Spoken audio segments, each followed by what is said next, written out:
बिस्मिल्लाहिर्रहमानिर्रहीम। अस्सलाम वालेकुम। प्रोग्राम सवाल जवाब के साथ मैं हूं आपका होस्ट शादाब उस्मान ताहिर। नाज़रीन किराम, आज से 4 साल पीछे अगर हम देखें तो पाकिस्तान के हालात बड़े ही नाजुक मोड़ पर पहुंच चुके थे।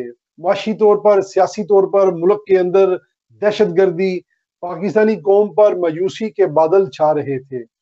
फिर अल्लाह ने खास करम किया पाकिस्तान पर। एक सैयदजादा हाफिज कुरान हाफिज सैयद आसम मुनीर को पाक फौज की कमान दी।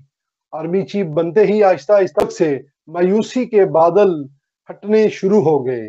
पाकिस्तान की इकॉनमी बेहतरी की तरफ जाना शुरू हो गई। सियासी तौर पर पाकिस्तान पर एक मजबूत और मेहनती हुकूमत भी वजूद में आ गई। पूरी दुनिया में पाकिस्तान का खोया हुआ मुकाम बहाल होना शुरू हो गया है।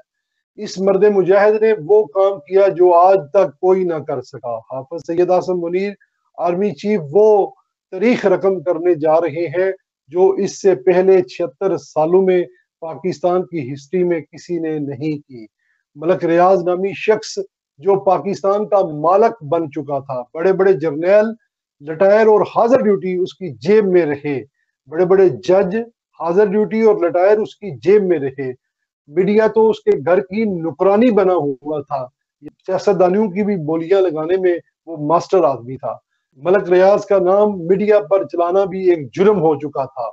और पाकिस्तान में फलाई कामों में भी वो सरे फरिश्त अपने काले करतूत छुपाने के लिए नजर आते थे। गरीब यतीम लोगों की जमीनों पर कब्जे किए, ताकत के जोर पर कानून की धज्जियां उड़ाई।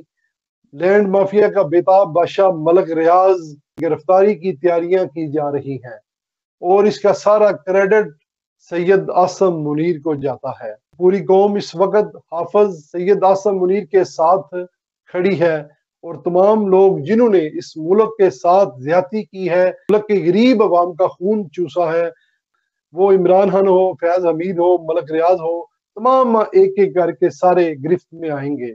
और इंशाअल्लाह सैयद आसम मुनीर ने जो इस कौम के साथ वादा किया था वो वादा पूरा कर रहे हैं।